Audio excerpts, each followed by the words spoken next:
Hey YouTube, hope the paychecks come in early this month. Today's video is dedicated to some of the bravest people in One Piece pre-time skip. The ones who stood up to impossible odds with nothing but courage. When all else fails, they either find the courage to do the right thing or fight for what they believe in. You're probably thinking about Usopp, but I'm sorry to disappoint you, but it's not him. I think the male role in my videos have been pretty dominant so far, so this video is dedicated to the women of One Piece. Today's video will cover my top 5 best women from One Piece pre-time skip.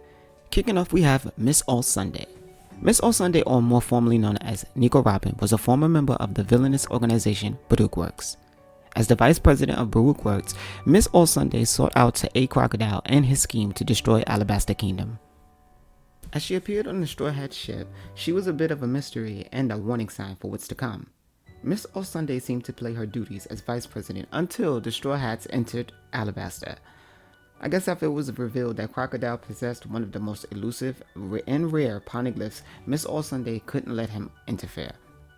First, at the time, Crocodile was a Shikabukai, which is one of the strongest beings that held ties with the government. Think about it, being the right hand to one of the strongest members of the Warlords, and with courage to make a change, you challenge him. I believe even as a child, Miss All Sunday was a courageous little girl that continued to fight and defy the odds stacked against her. Survival was all she could really do to stay alive, so joining Baruch Works was a strategic approach. Sometimes you have to keep your friends close, but enemies closer. I admired Miss All Sunday's actions in Alabasta because it took guts to stand up to Crocodile in the midst of the moment. And don't act like we didn't enjoy the plot twist because we all thought Miss All Sunday was a ride or die.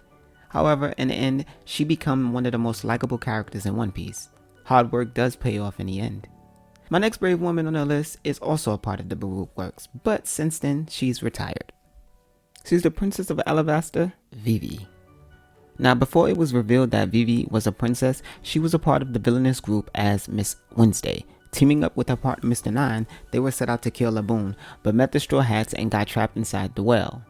After traveling with the Straw Hats, Vivi's identity as well as intentions was revealed.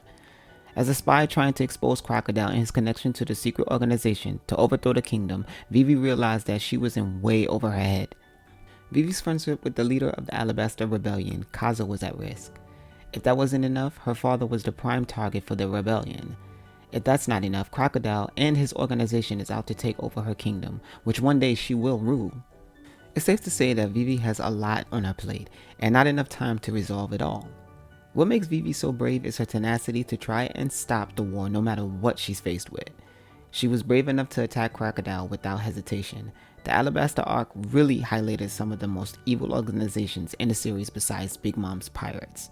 I feel this arc showcased true nobility and courage to fight not only for what's right, but for others' rights as well. Even Vivi's decision to stay in Alabasta instead of joining the Straw Hat crew was a brave move.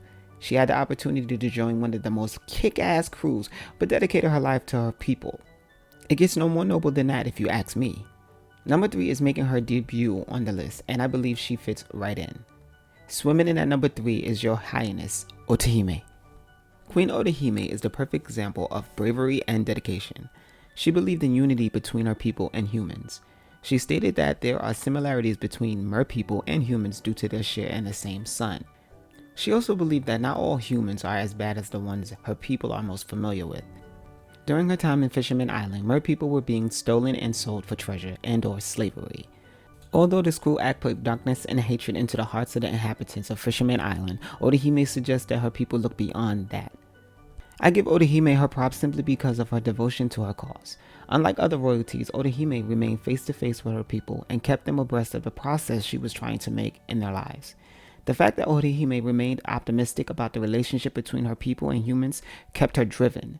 Believing in something stronger than her is most admirable. Although she knew her people would not approve of her vision, she still encouraged and inspired them of the greater cause. I wish all of her people had this positive and noble outlook on life. If they did, I believe Orihime would probably still be alive today, fighting a good fight for her better future. However, dying for one's cause is far too common in life. The next female on the list is probably expected. She's crafty and dedicated, and number 2 is Nami. Nami, the current navigator of the Straw Hat Pirates, has showcased her fair share of bravery. Although she's still dishing it out any chance she gets, I think her bravery shines more from her childhood. Coming from Kokohasi village in the Orangetown arc, Nami was a mischievous little lady, always causing trouble here and there for her adopted mom, Bellameti. Unfortunately, on the tragic day when Arlong stepped foot in the village, after Bellameti's death, it took a lot of courage and bravery for Nami to join the crew who killed someone precious to her. As a former member of Arlong pirates, Nami fought to reclaim her village by robbing other pirates. Although dangerous, Nami put her life on the line, not only for herself, but for her townspeople as well.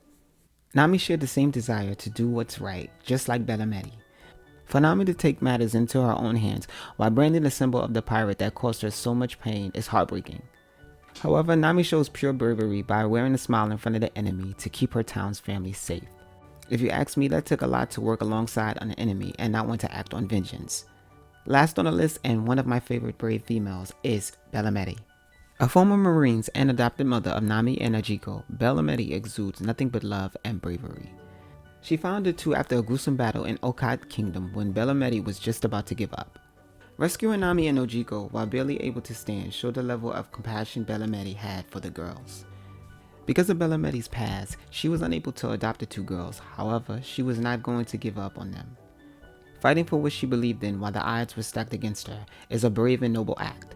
There were many sacrifices Bellameti made for Nami and Ojiko because she wanted them to have a good life. Her love for them, I believe, was motivated by not just her, but for the townspeople as well, considering they didn't see her capable of caring for the orphans. In ways they were right by the mischief caused by Nami, but she was willing to prove them wrong with every fiber in her being. Bellameti represents one of the most heartbreaking acts of bravery in One Piece. As the villainous Arlong charges the people of Kokohasi village to keep their lives, Bellameti is met with an important decision to make. Choosing to use the money she saved to protect the lives of Nami and Ojiko, Bellameti was gunned down. Knowing that she would not survive after it was revealed that the girls were her family is very heartbreaking. Bellameti chose to claim the girls rather than let them escape at the expense of her own life is why she's number one on my top brave women from One Piece. Well guys, I hope I didn't make you tear up too much from the memories of pre-timeskip. However, if I did, I must have been doing something right.